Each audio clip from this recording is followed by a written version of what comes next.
Bhaktivedanta Swami Vinod. Namaste Saraswati Devi Gauravani Pracharani. Nirvisesha Shanyavadi Pasyata Deshatari.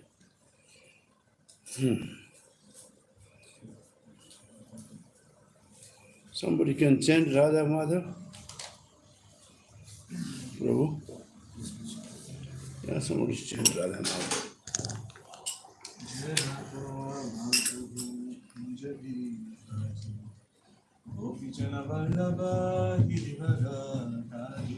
Jaya Radha Madhava Kunja Bihari Gopijana Vallabha Duradhari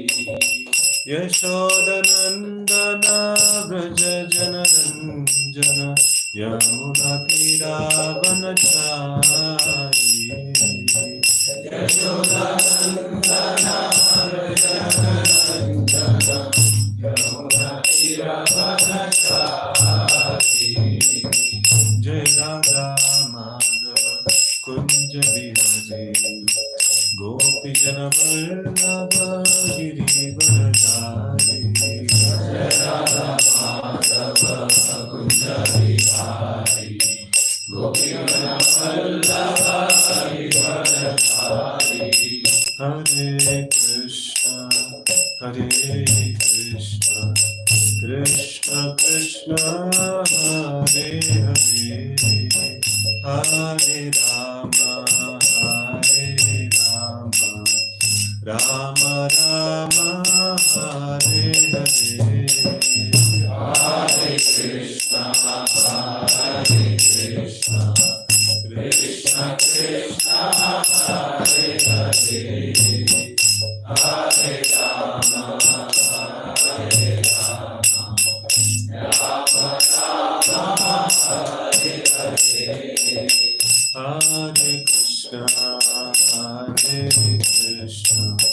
Krishna Krishna Hare Hare Hare Rama Rama Rama Hare Hare Hare Krishna Krishna Krishna Hare Hare Hare Rama Rama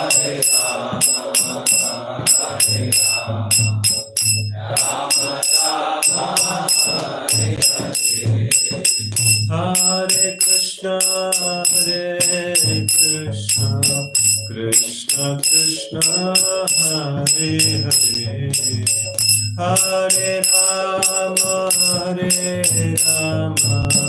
Rama Rama Rama Hare Hare Hare Krishna Krishna Krishna Hare Hare Hare Rama Rama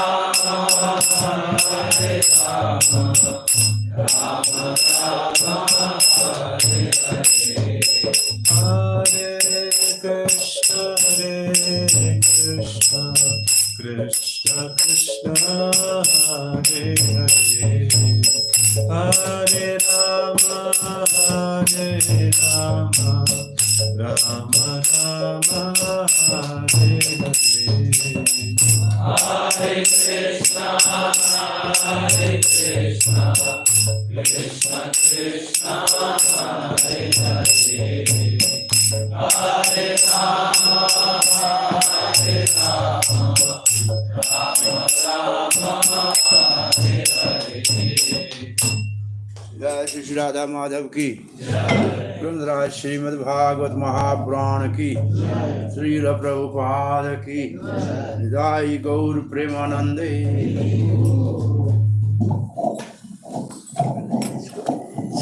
Come near.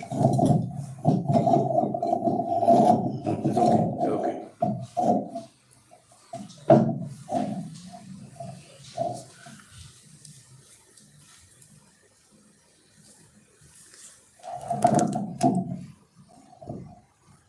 Okay.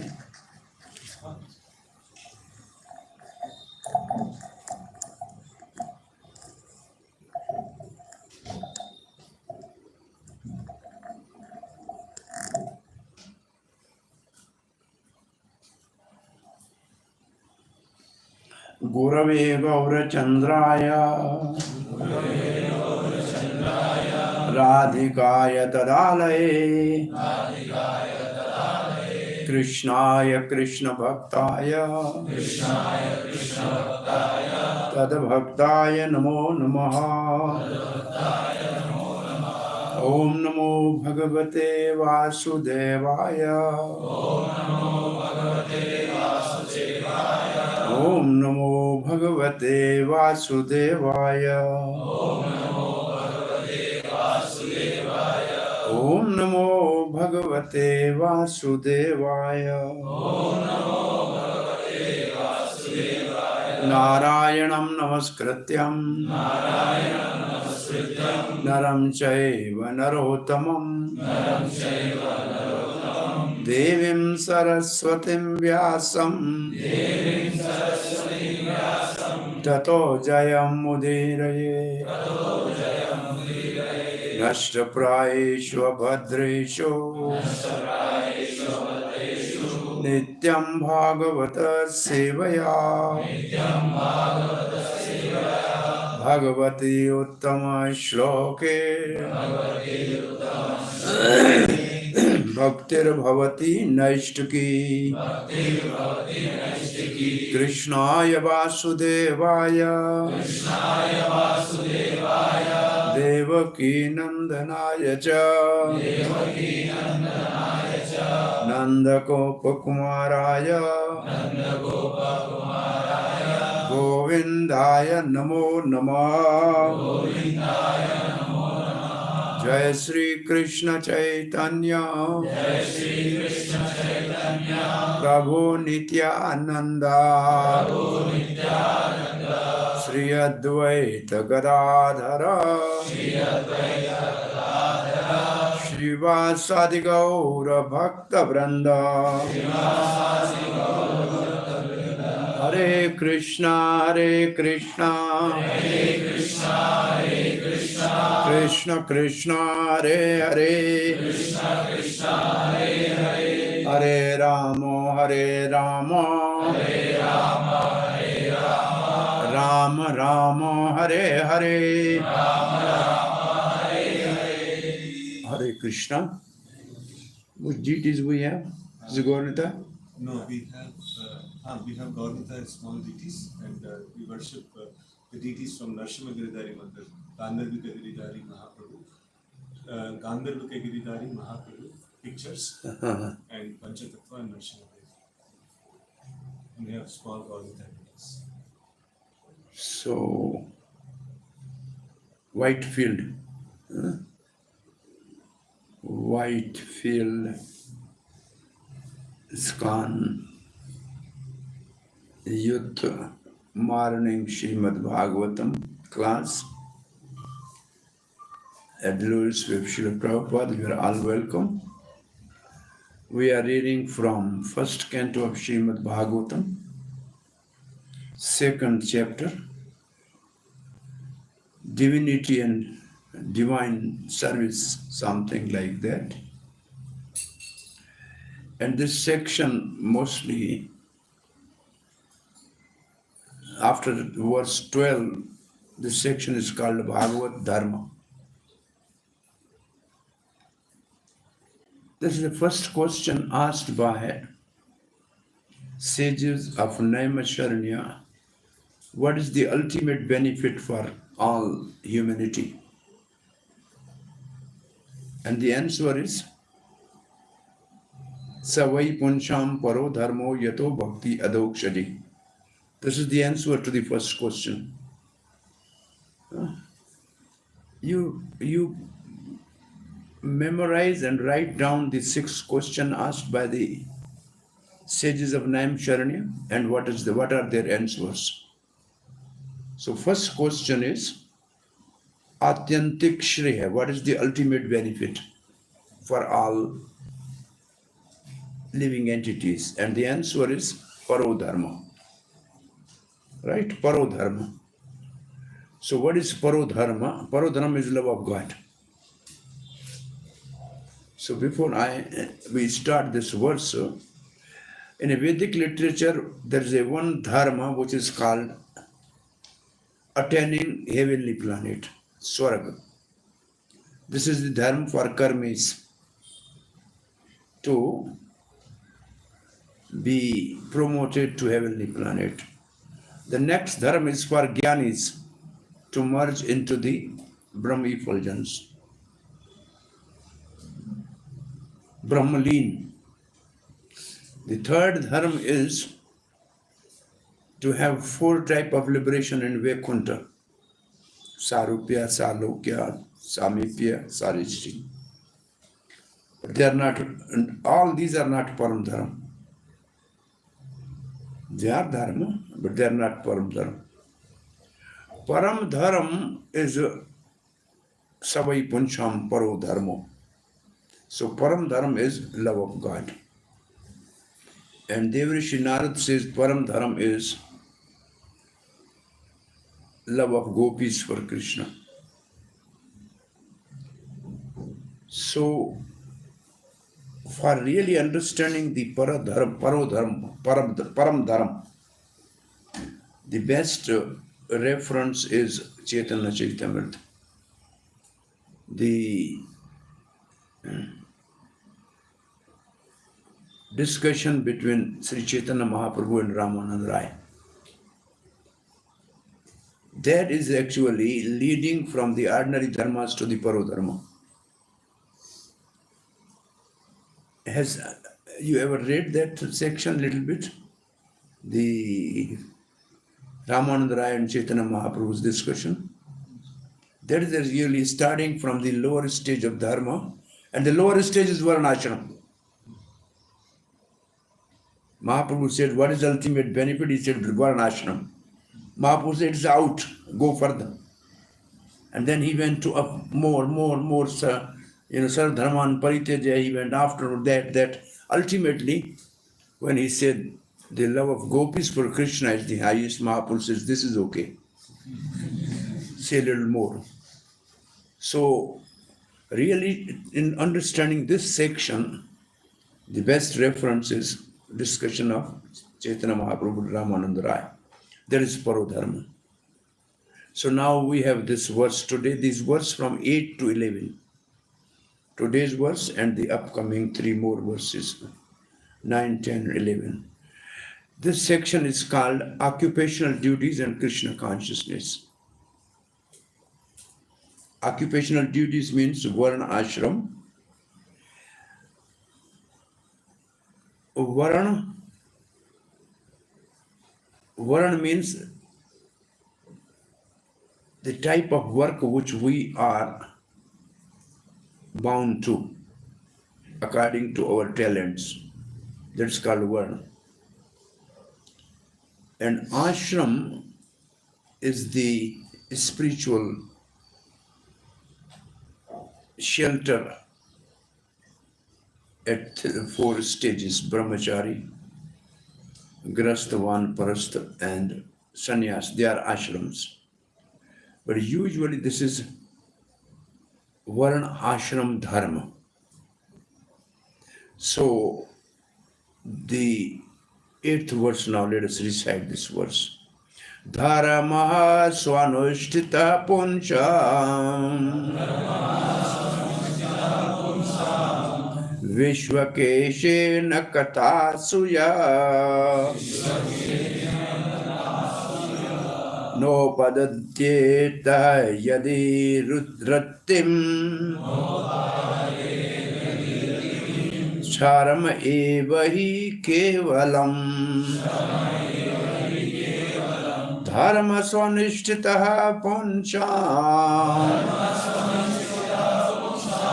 Vishvakeshena kathasuya Nopadyeta yadi rattim Sharma eva hi kevalam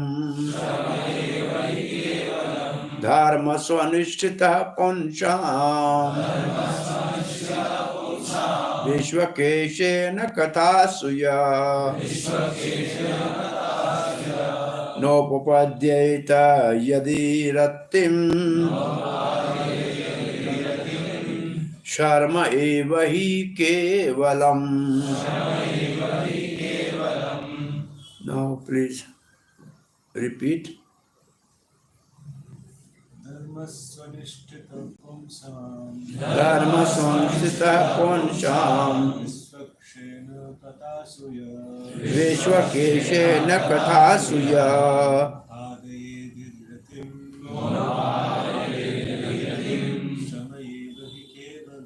Shamayeva hi kevalam Dharmasya svanistita pumsham dharma swanishtita puncham svakshena katashya vishvakshena kathasuya Udpadaye riratim nopapadyeta yadi rattim Shamayeva hi kevalam sharma eva hi kevalam. Okay. Ratim, what is the meaning of ratim? Attachment. What type of attachment? An ordinary word rati means attachment of a young boy and girl. This rati word in Sanskrit is used for that purpose. And rati in Srila Rupa Goswami's explanation is bhav bhakti. Rati means bhav bhakti, which means spontaneous attachment to the pastime of Lord.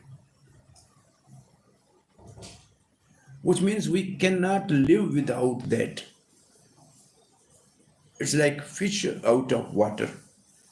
If there's no Hari Katha, then it's very difficult for us to survive. That's the meaning of Rati actually. In Bhagavad Gita, it's very simply said, Machitta madgat prana bodhayanta parasparam katyantas cha nityam tushyanti cha ramanti cha. That katyam is same kathasu. If they don't hear my katha, they will die. Madgat prana.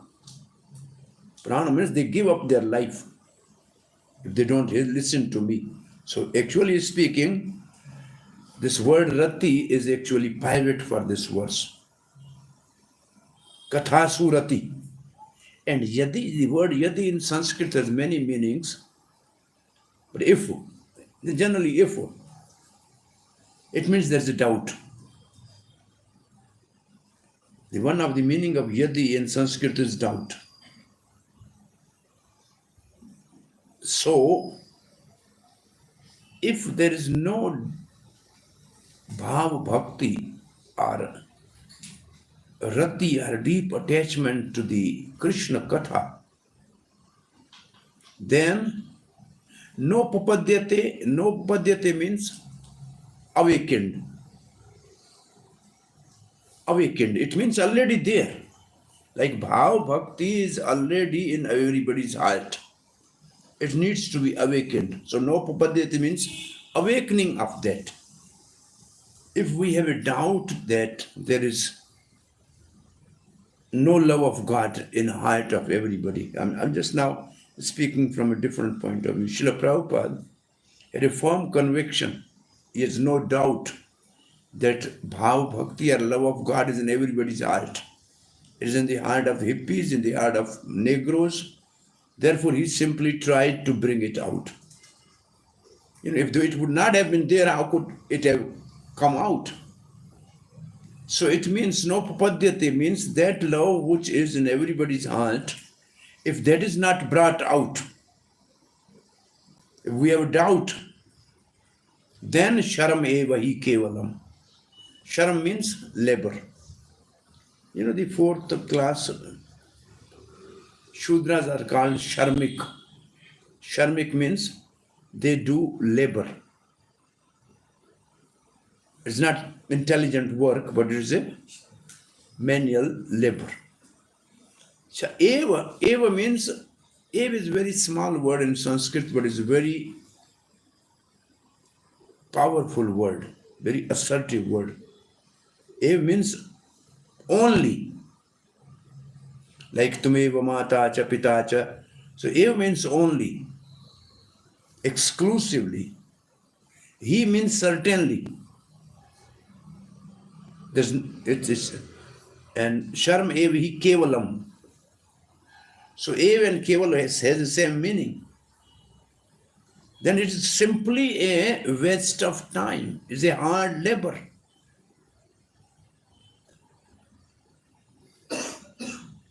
So these last two lines are like that. Is it clear?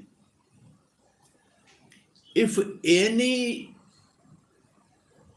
practice which is not awakening the love of God, it is just fruitless labor. That's just common language. This is the meaning. Is it okay? So what activities? Then it says, dharmaha swa anushtita punsham. Punsham means human beings. Living, generally living entity, but usually human beings. Dharma here means varnashram dharma. Dharma means varnashram dharma. Swa means one's own. Why this dharma we called varnashram dharma? Because swa is there. Swa means one's own. Anutishtata means one who is situated in his own occupational duty. Therefore, it is varnashram dharma. Is it okay? Swa is very simple. You know, swa means oneself. And anutishta means situated. One who is situated in his own dharma. So we have two types of dharma. In Bhagavad Gita, we know there are two types of dharma. Two types of swadharma. One is swadharma of the body, that's called varnashram. Other is the swadharma of the soul, that is devotion. So this verse is speaking, if we are not able to awaken the swadharma of soul, that is love of God, then bodily swadharma is useless labor. Can you classify this like? Is it easy to understand now? We have two swadharma, the swadharma of the body, which is called varnashram, and the swadharma of the soul. If swadharma of the body continues and swadharma of soul is not awakened, then it's useless. It's very simple. Now, dharma swanusthir punshan, you understand? Vishwakeshena kathasu yaha. Vishwakeshan means Supreme Personality of Godhead. Vishwa means universe. Akshena means action. I don't know, but I'm thinking Akshena means eye, the one who is the eye of the whole universe. Or the whole universe is created by only the vision of a person. You know, when he glances, then the universe is created. So Vishwakeshena, Vishwa is created by his glance, it means Supreme Lord. The word-to-word meaning, the personality of Godhead. Plenary expansion. Why Prabhupada said plenary expansion? Because Krishna is Supreme Personality of Godhead. The one who glances over the material creation is Vishnu. Karanadaksha Vishnu is plenary expansion. So, Vishwa Akshena, if we say like that, it means one who glances on the material energy to create the universe. Kathasu. Kathasu means? What is the meaning of katha actually? Yatha, katha, tatha. In Sanskrit, katha, yatha means? Yatha means just like. Katha means? How? Katham. How means, and this word katha if you really want to understand in your language, then you just refer to the Bhagavad Gita, 4th chapter, 9th verse. Janma karam cha me divyam evam yuveti tattvata. So the pastime and appearance of the Lord, if we understand in essence, that is Kathasu. Kathasu means, basically, the Srila Prabhupada writes the meaning of Kathasu in the message of. Kathasu Srila Prabhupada writes in the message of. In the message of Godhead. What is the message of Godhead? Bhagavad Gita. What is the message about God? Bhagavatam. So the Katha means Bhagavad Gita and Bhagavatam.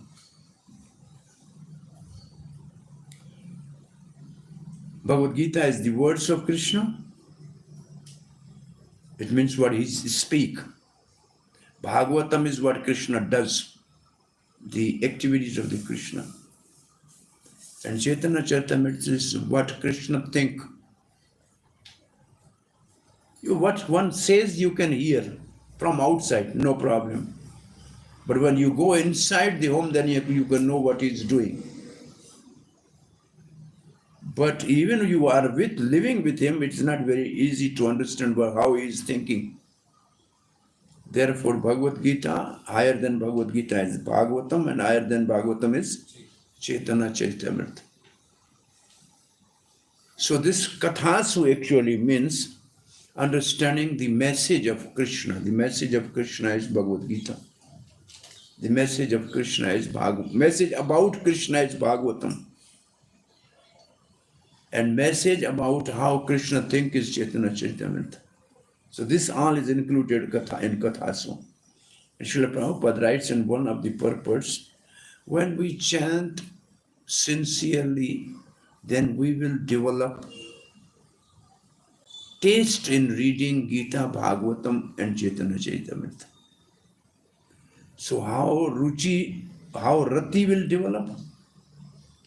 In Kathasu means Gita and Bhagavatam, when we chant Hare Krishna very sincerely and attentively. That's a very easy method. And this chanting of Hare Krishna is the Swadharma of soul. It's not Swadharma of body.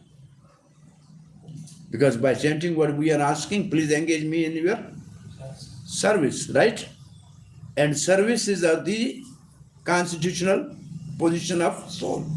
Jivera Swarupai Krishna Nityanas. Very simple. So therefore, this chanting of Hare Krishna is actually most important for developing or awakening Rati for Krishna Katha. Is it okay? So in this way, we just only analyze some words of the verse. Now we are reading, if you want, we can read word to word meaning. Dharmaha, occupation. Swanusthitaha, executed in terms of one's own position. One's own position means as a Brahmana, Kshatriya, Vaishya, Shudra. Or brahmachari, one person, or something like that. Punsham, of humankind. Vishwakeshena, the personality of Godhead, plenary portion. Kathaso, in the message of. Yaha, what is. What is the message? Na, not. Upapadyate, does produce.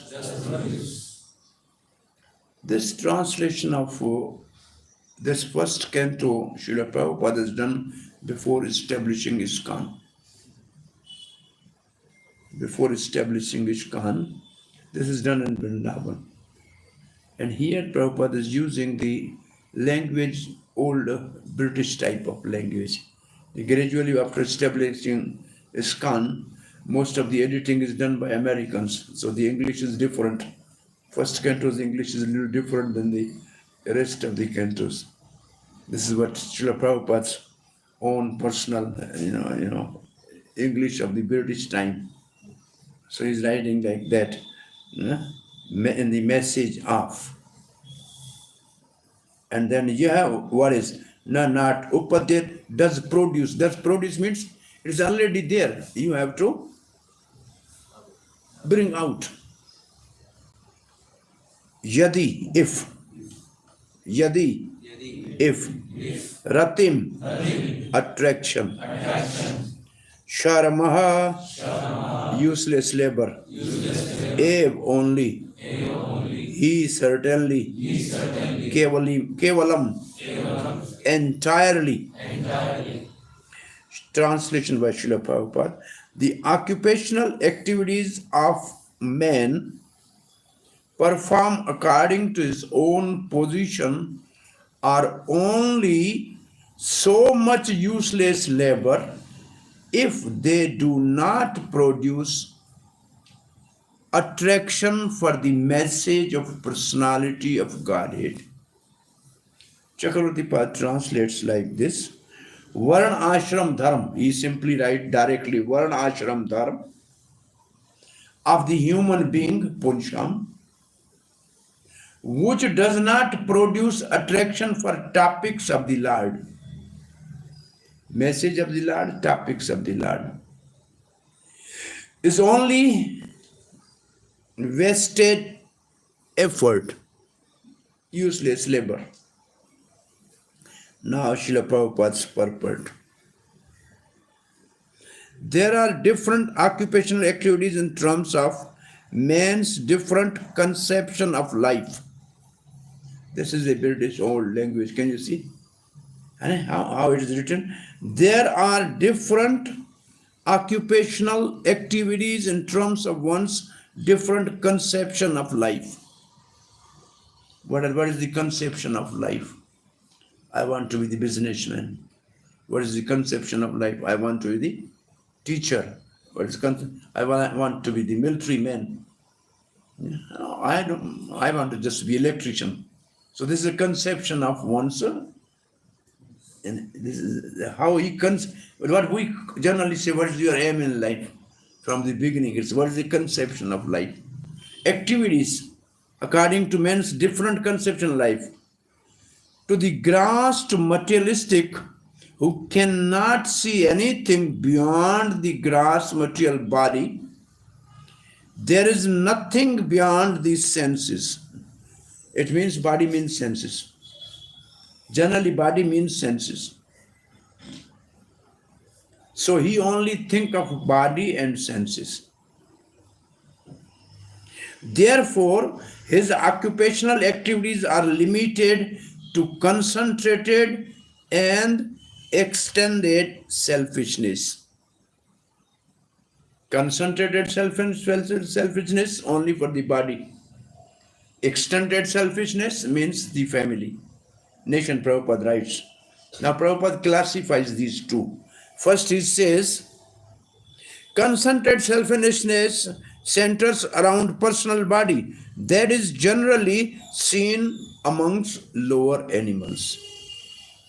So those who are simply concerned with their body, they are at animal platform. Those who simply want to maintain his body, enjoy his senses unrestrictedly, the way he likes, he is at animal platform. And Prabhupada used to say, the modern civilization is running on 4 wheels and animals are running on 4 legs. So this is animal civilization because they are self-centered. Now even nobody is centered around family, nobody think of family. They're just, self-centered almost. Even they're not thinking of children nowadays. Have you heard this one word, dink family? Double income, no kid. That's called dink family. Double income, no kids. Because why should we beget children, then educate them, maintain them, take burden of them. No, we will enjoy. So this is more like animalistic, concept of a modern man. I heard this type of families. Yeah. Extended selfishness is manifested in human society and center on the family, society, community, nation, and world with a view to grasp bodily comfort. Extended family is also focused on the bodily comforts. Now Prabhupada is explaining and criticizing this bodily comfort.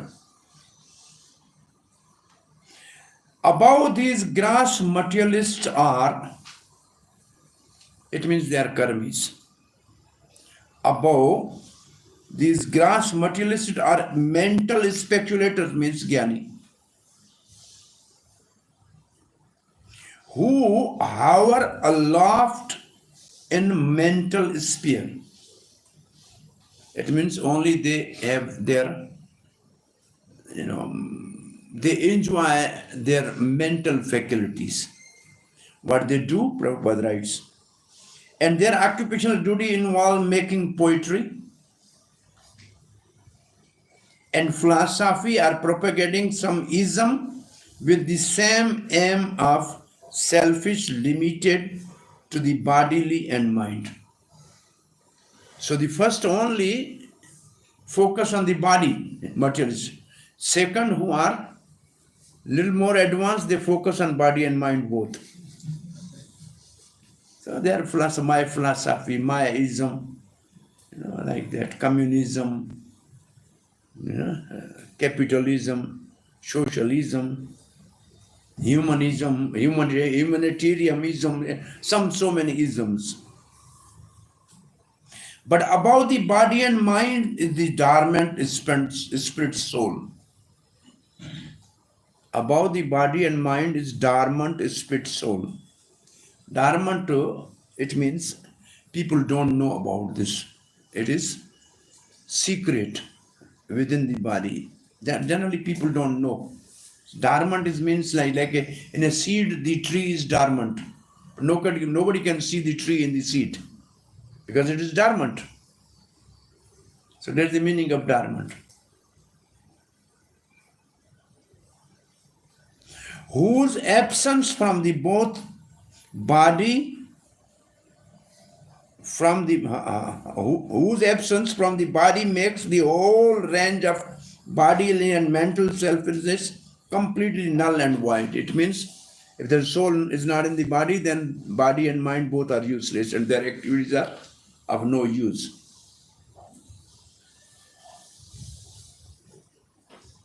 But less intelligent people have no information of the needs of the spirit soul. So what are the needs of the spirit soul? Like we have a need for the body, material body. Have breakfast in the morning, afternoon lunch, dinner in the night, then a good sleep. These are the needs of the body. And also different type of engagement for the senses. So what are the needs of the soul? What are the needs of the soul? Soul by nature is active. So it needs to be actively engaged. In Srila Prabhupada's formula, the food for the soul is morning Bhagvatam class, evening Bhagavad Gita, and in the night, Krishna book. This is the needs of the soul. Like a lunch, dinner, and a glass of milk. It's a morning breakfast, then full lunch with morning breakfast is Bhagavatam. Eat like prince in the morning. Then afternoon, eat like king, Rajbhog. Night, eat like beggar. My glass of milk is okay. this is a standard way of eating in a Vedic system. Like a prince in the morning, a king in the afternoon, and a beggar in the evening. So, what is the need of the soul?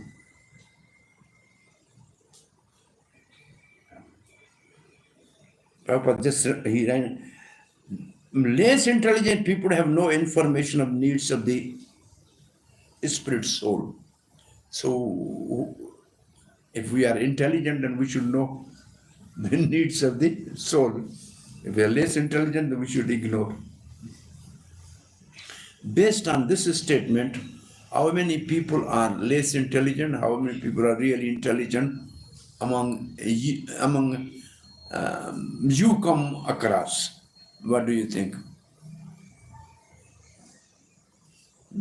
Around your surroundings, how many people needs to know the needs of the soul? So they are less intelligent. They may be highly educated, MBA, maybe BTech, maybe MBBS, maybe MS, may have a mature education for the soul, but they are bereft of the needs of the soul, right? There is a big difference between the two. They may be educated, but they are not wise. There's no wisdom. So then marginally, the people are highly educated without wisdom. Wisdom means to know these needs of the soul. Our forefathers, they were not educated, even they never went to the school. But they named their children Gopal Das, Ram Das. It means you are servant of Gopal, you are servant of Ram. It means they were knowing the needs of the soul. They were so, and in every village there was a morning some class, in the evening some class, at least morning may not be, but evening when we were children, evening there was always some Bhagvatam, Mahabharata, something is going on. This was natural. Prabhupada said, in Prabhupada's time, he said, 50 years before, he said, every village has everyday katha, and everybody used to go to some temple. This was a practice, and this is the need of the soul. Now, this scriptural reading in the evening is replaced by television and mobile, misuse, right? What people do. In the olden days, people used to go after, say, dinner, go to the temple and listen to Krishna Katha and then go to sleep. Now what they do, sit just in front of the television. But even now, television has become obsolete. Nobody really look at it. Everybody is lying down, sleeping with the phone. So, what is the need of the soul? You write few lines, what is the need of the soul? Then you are intelligent. If you don't know and write, then you are coming in the category of less intelligent. So what are the needs of the soul?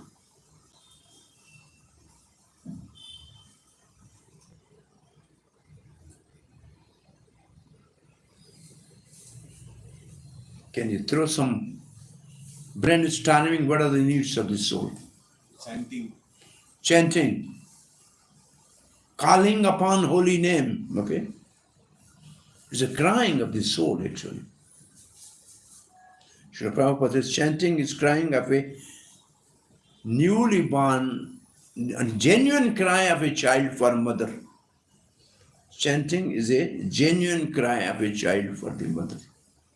So it's the cry of the soul. So one most important need of the soul is chanting. Why we are chanting? To engage in the service of the Lord, which is our constitutional position. Okay, what else is the need of the soul? Engaging practically in the service of Lord. Engaging practically in the service of Lord. Engaging practically in the service of Lord, which means Cleaning temple. Cooking in the temple, cleaning temple, deity worship. This is the need of the soul. Deity worship is a samadhi with open eyes. Because you open eyes, samadhi with open eyes, you see the lotus feet of Lord, put something there, ornament, then see, or another, the eyes, put something there, put ear. It means you see the Lord with open eyes. The yogis see with closed eyes in samadhi. So deity worship. So practically speaking, pancha anga bhakti, 5 anga bhakti, is the need of the soul. What do you think? Hearing Bhagvatam, worshipping deity, associating with devotees, chanting holy name, residing in the temple, means abode of the Lord.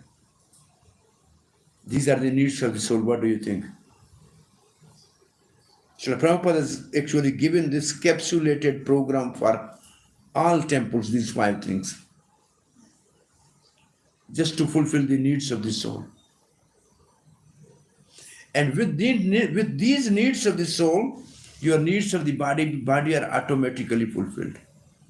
Because you listen Bhagavatam, Prasad is ready. You have not to worry from where it comes, who cooks, what is the rate of the different vegetables. You have nothing to worry. Your class is over, chanting is over, class is over, and the mount of Prasad is ready for you. Govardhan hill. Anyway, well, but generally there are 1, 2 sabzis, there is some rice, dal, some sweet. I don't think any house has every day that many varieties. At least there's no sweet in every house every day, right? And not, I'm just saying Vrindavan or some big centers. 2 sabzi, dal, rice, puri, chapati, something, pakoda, chutney, some sweet. I mean, this is not possible in every house every day. What do you think? So need of body are more comfortably fulfilled with the spiritual need of the souls, right? So it's a twin together. If you practice 1 second, it's normally available. But only you practice needs of body, then you have to run from restaurant to restaurant. Only you have to order something and then look in your pocket, and then you become completely under great anxiety. I spent 500 rupees today for the dinner, so I have to earn now. So you will be in anxiety, right? Bangalore a little more costly. Bangalore is costly. Yeah. Eating out means cleaning your pocket.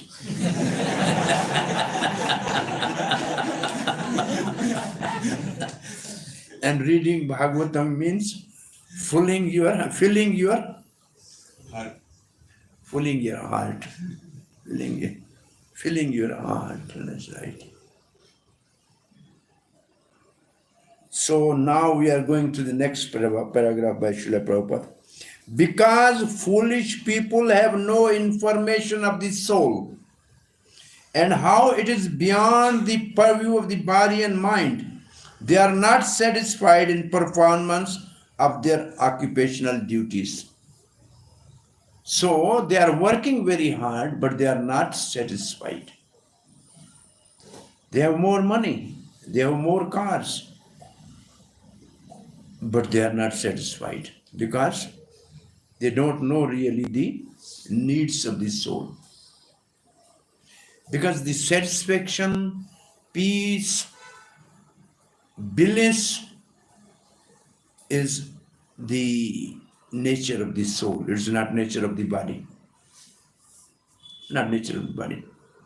What is the enjoyment in the body? Is liver enjoying? Is kidney enjoying? Lung enjoying? Nothing. Only tongue is enjoying.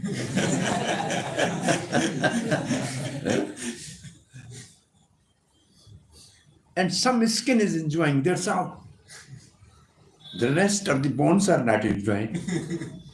So enjoyment, therefore it's called bad bargain.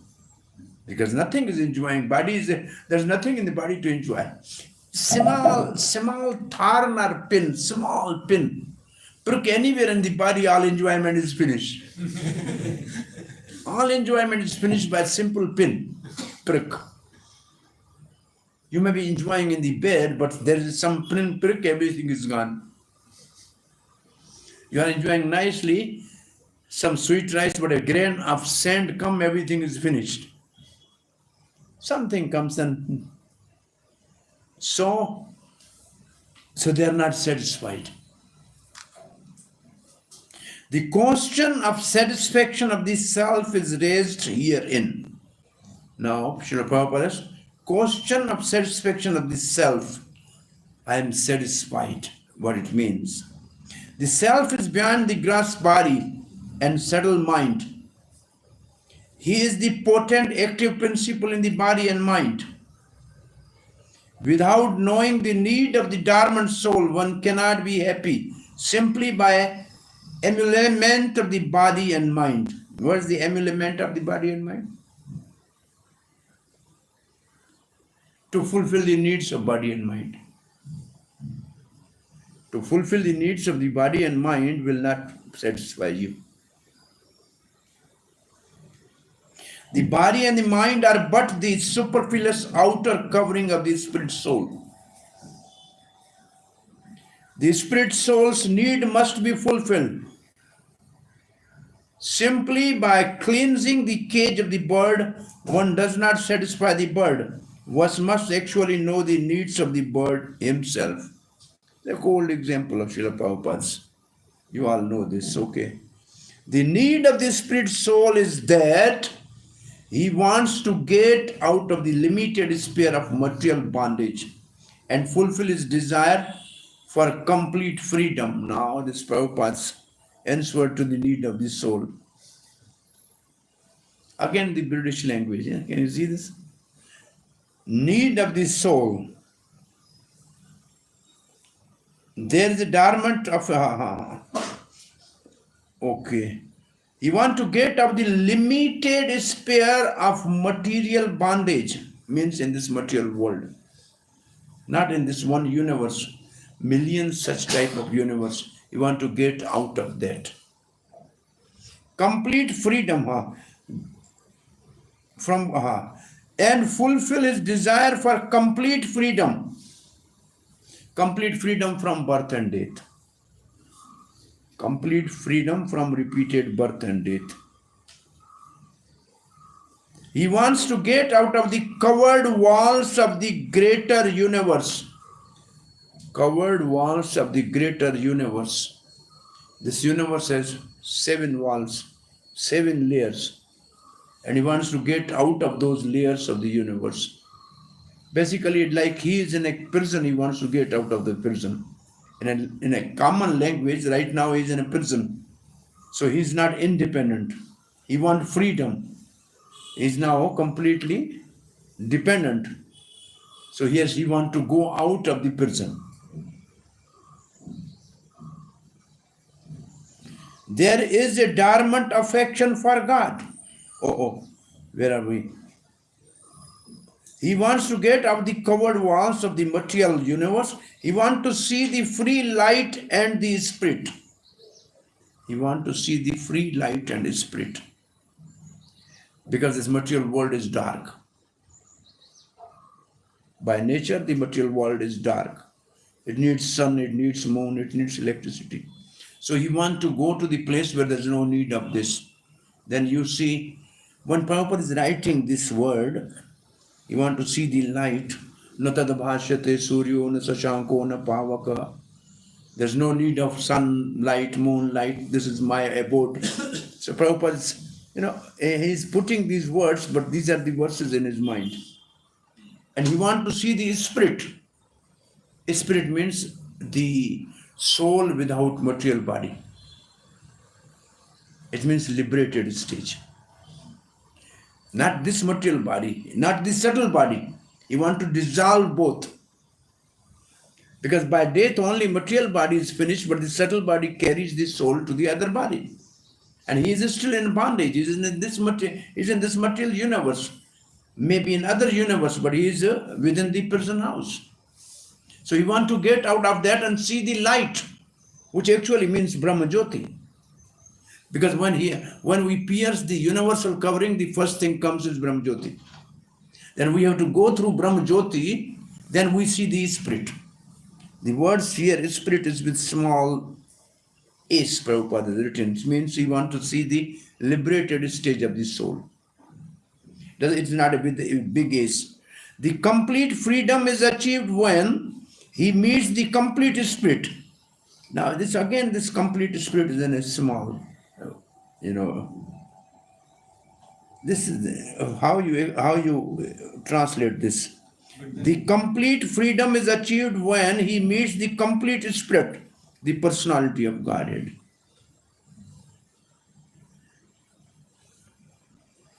Complete spirit. It means we are part and parcel of the complete spirit.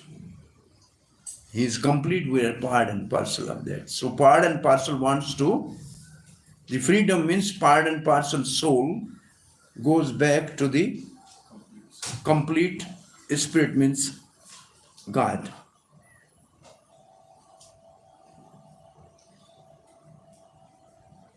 There is a dormant affection for God within everyone. Dormant affection of God means Bhav Bhakti.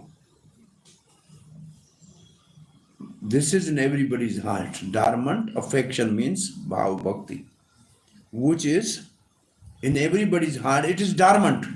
And how to really, when the seed is dormant, how you get tree out of the seed?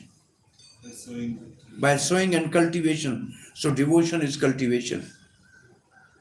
Devotion is cultivation. So this sadhan bhakti is cultivation, by which bhav bhakti is awakened. Sadhan bhakti is a cultivation by which bhav bhakti is awakened, which is already dormant within soul. Prabhupada's example for this is, when child is born, walking is dormant. You have to wait for some time and give him some facility that he learn walking. Because walking is dormant in the child. But there's no flying in the human child. You may give him any good tutor to train him flying, but he cannot fly. This child cannot, human child cannot fly because it's not inside him. There's no seed of that. But walking is there. So, Rati for Krishna Katha, Supreme Lord and His message, is already there. That's what Prabhupada says. As a dormant. Dormant affection of the God within the everyone. Spiritual existence is manifested through the gross body and mind in the form of perverted affection for a gross and subtle matter. What Srila Prabhupada is writing now is, the first line he has written, gross materialists are attached to the body and needs of the senses. Why it has affection? Body is a matter.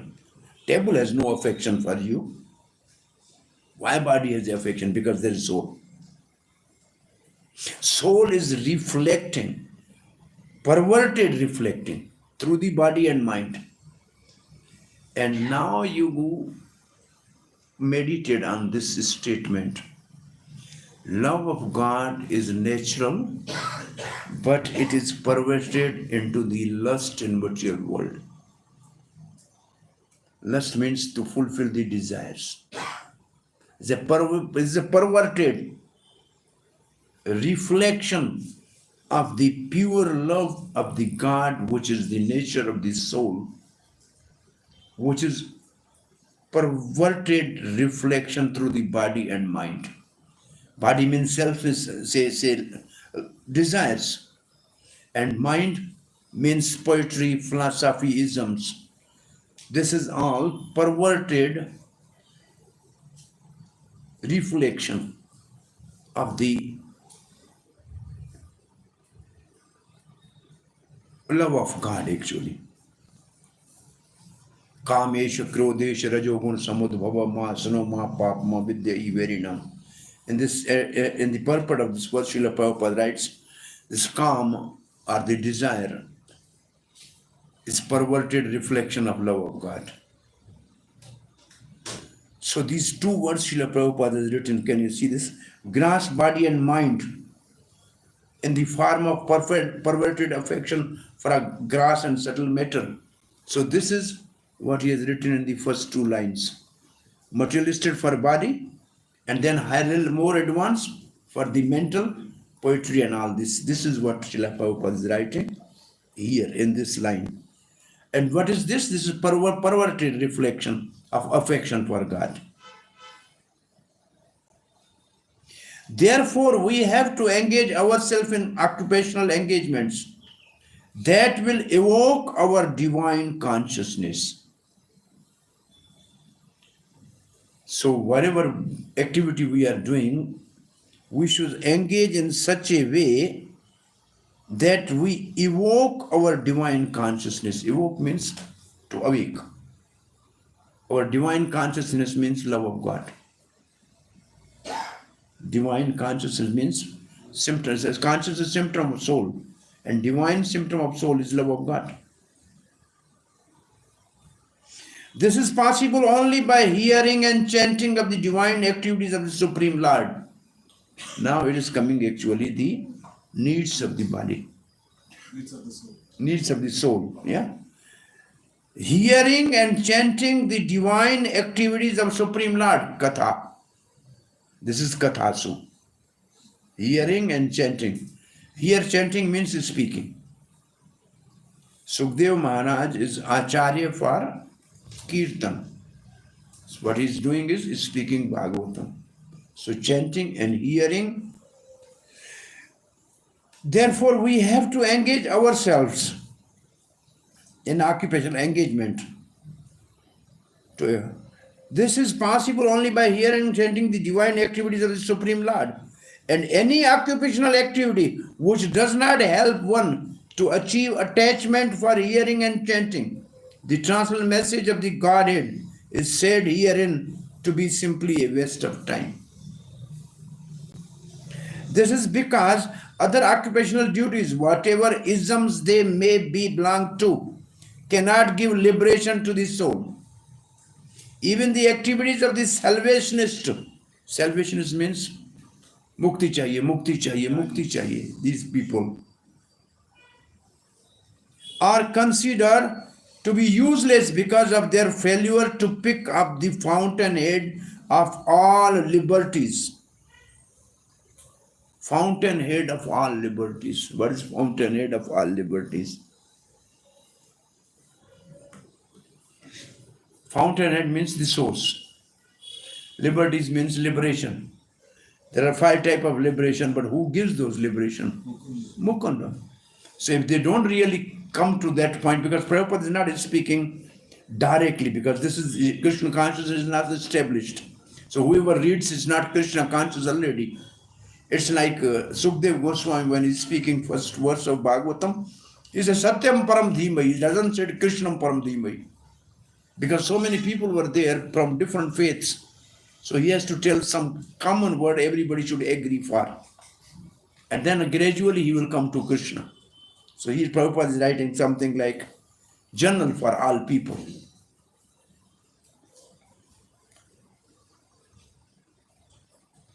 The gross materialist can practically see that his material gain is limited only to the time and space.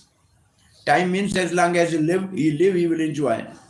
Space means only in this world or in the next world, not beyond that. Time and space. Time means as long as we live, we will enjoy. Space means we can enjoy in this world or in the heaven. That's it. That's the meaning of this. either in this world or in the other. Yes, Prabhupada has written. Even if he goes up to the Swarga Lok, he will find no permanent abode for his hankering soul. The hankering soul must be satisfied by perfect scientific process of perfect devotional service. Perfect scientific process of perfect devotional service. This is a very heavy word. Perfect scientific process is sadhan bhakti. And perfect devotional service is a prema bhakti.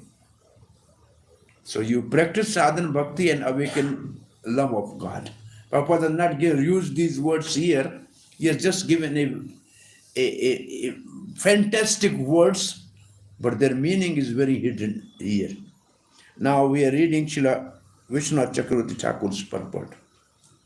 Why the dharma and the form of Varna ashram not considered to be paro dharma?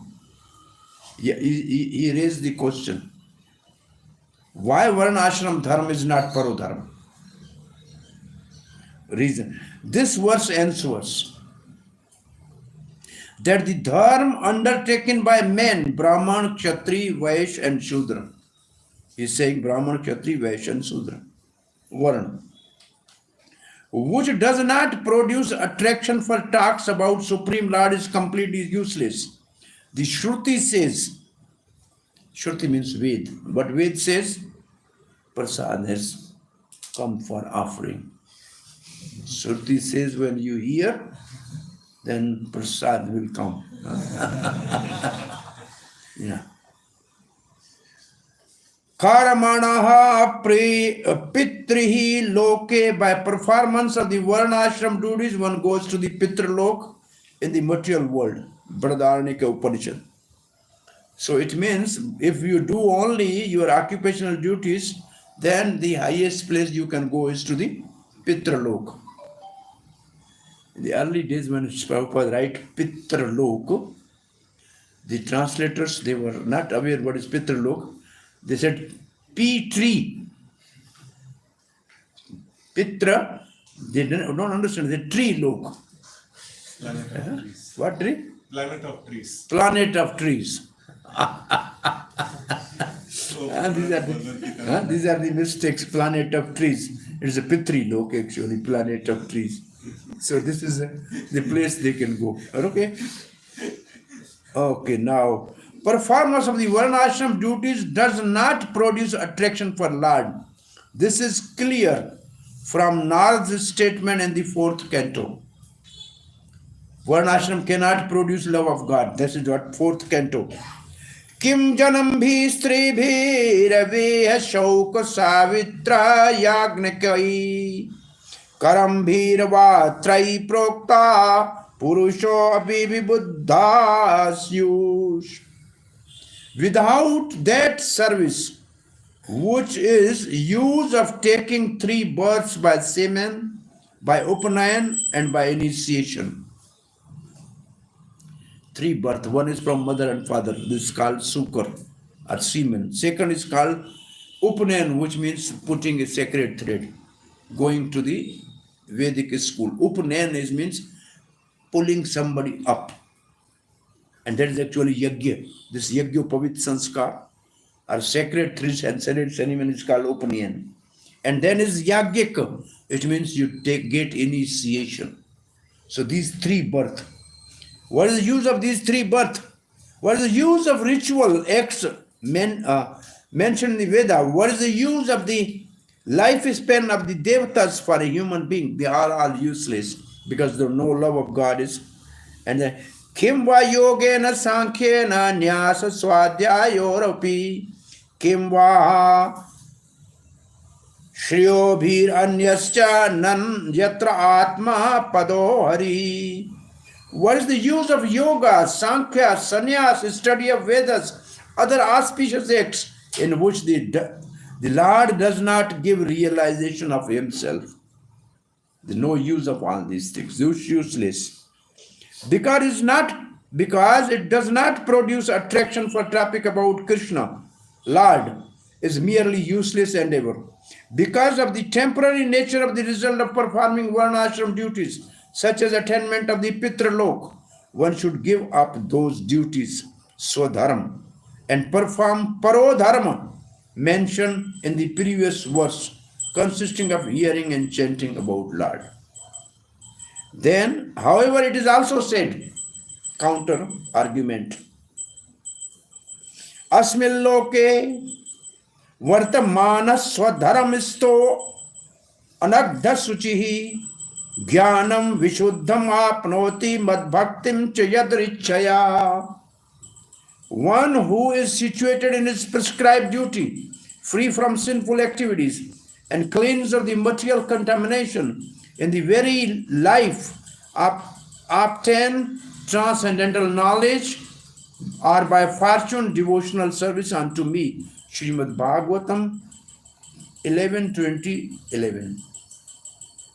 The Lord himself says that karma is the cause of bhakti. How can you say bhakti is without cause? These are arguments. That is true. It can be explained in the statement that karma gives rise to gyan. Nishkam karma yoga give rise to gyan, but does not directly produce bhakti. That is understood from the use of the word yadrichaya, by itself. In the verse, pure bhakti is independent yadrichaya, indifferent to other processes. If by good fortune it happens to appear in a person, then he attains attraction for the Lord's topic. The meaning of the yadrichya is by itself. By explaining the verse in another way, the self-manifesting nature of the bhakti would be lost. Therefore, such meanings are rejected. Thus, even Nishkam Karam Yoga is not cause of bhakti. That is said in the present verse. Parodharma is understood from the verse 1-6, Savai Puncham Parodharma. All dharma other than that, undertaken as one's duties, swanusthita, even if they are nishkam, and which do not produce affection, ratim, for topic about Lord, are only useless labor. The word yadi here indicate disgust generated from wasted labor. Disgust. Maidani means dictionary says yadi indicate disgust or doubt. Or yadi can be used to express doubt where no doubt exists, as in yadi veda pramanam. If the Vedas are proof, or in the sentence dhatte padam tvam avita yadi viganna maurdani. You, the protector, place your foot on the head of the obstacle. Yadi express certainty. Anyway, these are more Sanskrit. It means you may not be relishing it. But I'm just reading, translate. There's almost one page. Shall I read this or leave it?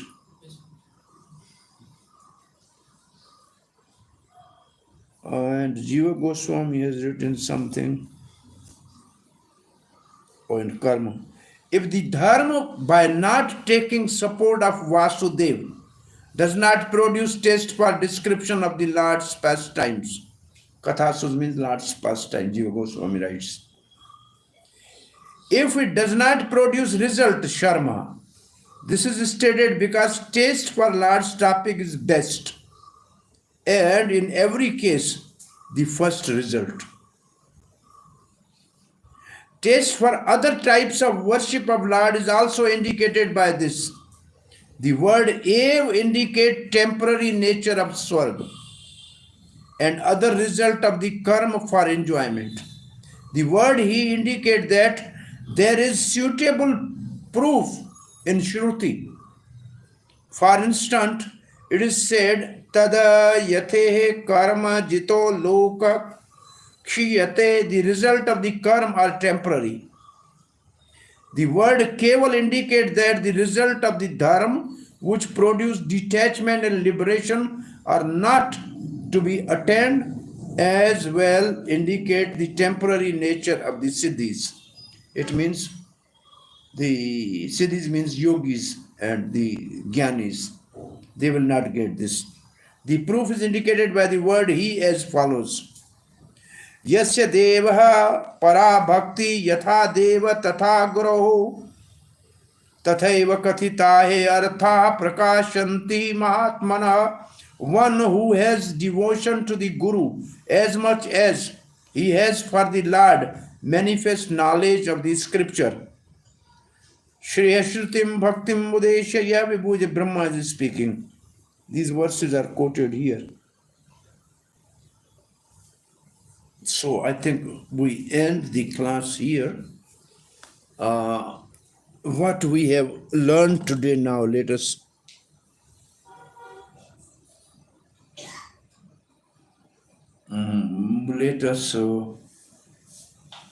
what is called, pick few points out of the total class today. What is practically for us?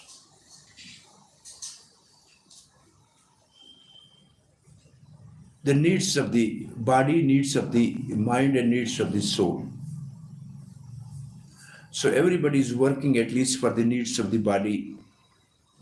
Whatever condition he has to fulfill the needs of the body. Most people are not even attracted to the needs of the mind or intelligent. They simply, do it mechanically, not applying their mind to the many of the things. Like you cram sometimes something, you don't apply your mind to that. But most of the people don't know the needs of the soul. So all Varna Ashram is mostly now I can say something from Chaitanya Chaitamrita. Why Varna Ashram is not Parodharma? Because Varna Ashram is based on three modes of material nature. Brahman is mode of goodness, Kshatriya mode of passion, mixed mode of passion and ignorance is Vaishya, and mode of ignorance is Shuddha. We know this. So since the Varna Ashram is classified according to the three modes of material nature, therefore it cannot really give rise to something which is beyond three modes of material nature. And bhakti is beyond three modes of nature. And only bhakti can satisfy the soul and Lord. Yen atma suprasidate, by which the soul is satisfied. That is dharma. Dharma is one which satisfies the soul. So Varna Ashram dharma is not going to satisfy the soul because it is not beyond three modes of material nature. And only bhakti is beyond three modes of material nature. Therefore Chaitanya Mahaprabhu rejected this Varna Ashram dharma when quoted by Ramanand Rai, because it is in jurisdiction of three modes of material nature. How one can go beyond three modes of material nature? By practicing the needs of the soul, in Prabhupada's language, in this purport. And what are the needs of the soul? Sadhan bhakti, to awaken bhav bhakti. This is the need of the soul. So to go beyond three modes of material nature, we have to practice Ananya Bhakti. Ananya Bhakti. And the definition of Ananya Bhakti is Anya Abhilashita Sanyam Jnana Karmadi Anavritam Anukulyena Krishnano Shilanam Bhaktir Uttama. And what is Shilanam here means? Cultivation. And cultivation is done by body, mind and words. Body, mind and words, all three. And Srila Prabhupada writes, the words engaged by glorifying Lord, chanting His holy name, speaking Gita and Bhagavatam. That Srila Prabhupada writes, mental culture of Krishna consciousness is pastime of Krishna in Kurukshetra and in Vrindavan, which means reading Bhagavad Gita and Bhagavatam. Then he writes, the body can only be engaged in service of Krishna when one is initiated. Because then he can engage directly in the service of the Lord. So body can only practically be engaged in the service of Lord after initiation. This is Srila Prabhupada has written in Nectar of Devotion. How this cultivation of devotion by body, mind and words is practically done. Then we will be in a free light and complete spirit.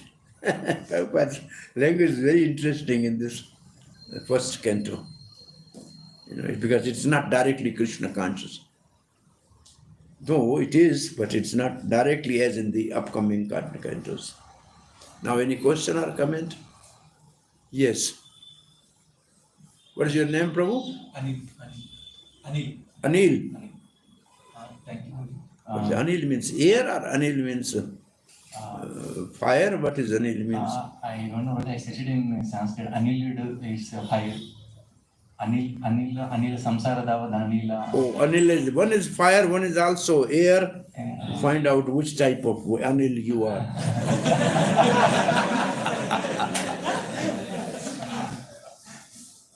Yes, Anilji. Thank you for the very nice class. Anil. Prabhuji, I heard your lecture previously in internet first time. And the entire fourth canto, I heard you Brahmana, Kshatriya, Vaishya, Shudra, how they were implemented in the Dhruva Maharaj's case in the Prutma. I was impressed a lot. It's like an entire fourth canto, the glimpse I heard from you. And today also very wonderful class you gave, Prabhuji. I have one query, Prabhuji. This Prabhupada here in the purport while you're reading, scrutinizing you read, Prabhuji. That's very amazing to me. My class is only I focus on purport and finish by end of the purport. But now I have other purports also, Chakravarti, Jiva Goswami and some other. If there's a time we can discuss other, only Prabhupada's purport is enough. But we have to read actually, understand the words, the mood of Prabhupada. Why he's writing this word, how he's writing this word. Otherwise, if I read this and then I speak something, then I'll not really focus on the topic. I will go and speak something what is on my mind. Maybe what is last night I read, I will speak that. Maybe something news yesterday I read, I will speak that. Usually when you finish purport and then you speak what is on your mind fresh. This is general tendencies like that. Because mind cannot retain the old things. Only the recent things, maybe something happening outside you have in your mind, you speak that. But this you focus on Prabhupada's purport. Dive deep into the purport, there's a lot more. You can find actually the different verses, Prabhupada's paraphrase and some. I relish this. Yes, Prabhu. So I will read that statement once again, Prabhuji, the purport statement. So therefore we have to engage ourselves in occupational engagements that will evoke our divine consciousness. This is possible only by hearing and chanting the divine activities of the Supreme Lord, and any occupational activity which does not help one to achieve attachment, hearing and chanting a message of Godhead is said to hearing simply waste of time. So here my question is, Prabhuji, if dormant love of Krishna that has to evoke, only it's possible by hearing and it's Prabhupada mentioned that only it's possible. Only by hearing and chanting, Prabhupada means Navada Bhakti. Navada Bhakti. And the occupational duties has to support to the Shravana and Kirtana. And now here my question is, Prabhuji, so what are those occupational duties and how I can decide his occupational duty? So right now we are engaging in so many IT and this fields. See, generally people who are pious, they offer the result of their occupation duties for some religious cause. There are many pious people, they give money for temple, for Gaushala, for other things, but they are not interested in hearing and chanting.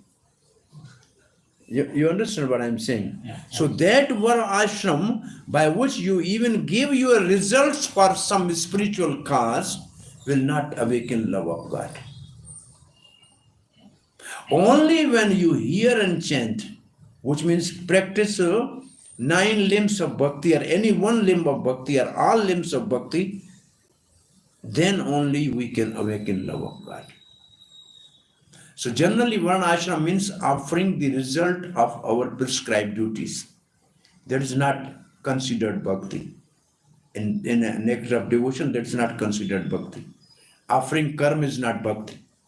But what you are doing, you may be doing your professional engineering or IT or whatever, but you are hearing and chanting, therefore you are not doing occupational duty only, but you are chanting and hearing.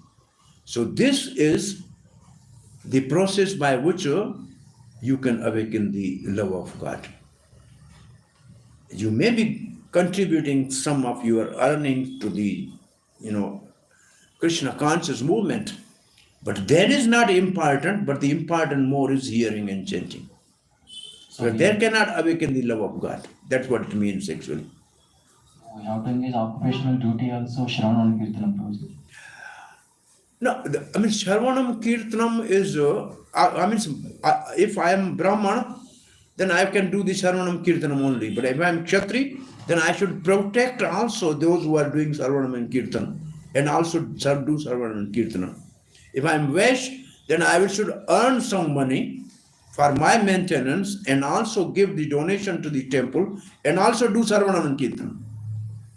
If I am labor, then I can work to maintain my body, and but it's still like I should hear and do Sarvanam and Kirtan. So like all can do Sarvanam and Kirtan. That will awaken love of God, not otherwise. Prabhuji, in that case, any work we can do and we can engage in the Shravanam and Kirtanam. But Prabhupada in final days, so why he insisted on the implementing of Varnashram on this community rather than... He said Devi Varna Ashram. Devi Varna Ashram, Prabhupada said, I am sannyasi. I am sweeping the floor of the temple. Does not mean I am Shudra. I am selling my books. It is a Vaishya work. But it does not mean that I am Vaishya. I am sannyasi. Still, I am managing so many, a big movement. I am not a Kshatri, but I am doing this. So Devi Varna Ashram actually means using your bodily talents and also engaging your needs of the soul together. Normal Varnashram is of the soul. Devi Varnashram is of the, normal Varnashram is of the bodily needs. Devi Varnashram is the both needs, both bodily and soul. So you must do hearing and chanting, and you must cultivate the grains in the field. You must chant here, you must hear and chant, and also you should be the administrator. So the needs of the both are addressed in Devi Varnashram. This is one last question. This engagement of the management and administration and all those things. So shall we do outside works also like IT in these companies? Or we... Anywhere we can work, as long as we are connected with Shravanam and Kirtanam, we are practicing sadhana bhakti. Okay. Anywhere we are working, no problem. Prabhupada said, blind uncle is better than no uncle. He used to say, there's some engagement we need. There's no problem in that. So some 8 hours is, generally you classify like this. We have 24 hours. 8 hours are for our body. Sleep, take bath, dress, eat. 8 hours. 8 hours to maintain your body, work somewhere. To earn money, to maintain yourself or family or whatever. 8 hours are for your soul. So, those who are full-time devotees, they engage their same 8 hours for their soul. The rest 8 hours they work for the temple activities. And for those who are living outside, the 8 hours they work for the anybody for the maintenance of the body. But the 8 hours is for the soul. That everybody has to engage. You classify the time like that. Our 2 hours chanting, 1 hour morning and 1 hour Bhagvatam in evening, reading 2 hour Krishna's Prabhupada's books. This is 8 hours we can utilize like that, 6-7 hours at least. And then we are practicing devotional service. The 8 hours, if you are in the temple, then you have to engage 8 hours in the temple services. If you're not in the temple, you do some job 8 hours. More than 8 hours is not good. Some jobs are more than 8 hours, which is not good for health, which is not good for spiritual health and material health both. But the IT industry is so smart. They employ one person, they give the double salary and they get the 4 persons work. Give double salary. Employ one, give double salary and get 4 persons work. That is not good. If 8 hour duty is good. If there's a night duty, it's not good for health, both spiritual and bodily health. But nowadays, mostly people are engaged in American companies because their day is our night, so our life is more hellish like anything. Hare Krishna. Thank you. Anybody any question or everybody is hungry? Hare Krishna Prabhu. Yes. My name is Sunil. Sunil? Yes. Yeah, Sunil, okay. I have one question little bit related to what Prabhu has asked. In Bhagavad Gita, Krishna says, Mam Anusmara Yuddhacha. That means you should do your duty as well as think. Mam Anusamra Yuddhacha. Mam means me, Anu means follow the disciplic succession, Samar means remember. So, and Yuddhacha means do your prescribed duty. One my friend, he was surgeon in the AIMS hospital, Delhi, he has memorized the whole Bhagavad Gita. And he used to say me when I am doing operation, I am chanting Bhagavad Gita. Why? Because Krishna says, Mam Anusamar Yuddhacha. So I am doing operation, which is my occupational duty, and Anusamar means I am reading, I'm chanting his words. So he was practically using this, he was telling me like that.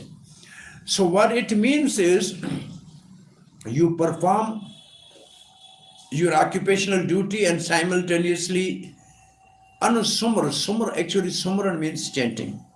The mala, this our beads, and chanting on the beads in Sanskrit is called Sumrani. Beads are called Sumrani.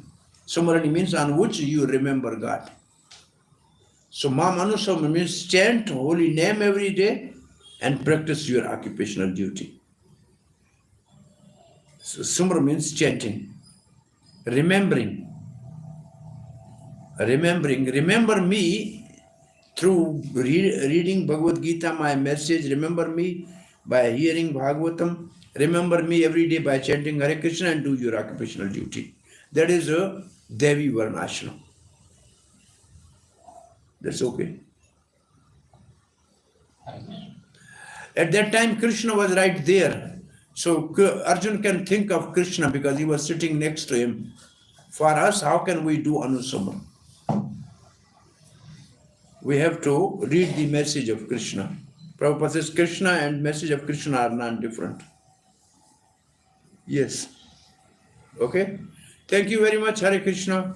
Srila Prabhupada ki jai. Gaur Bhakta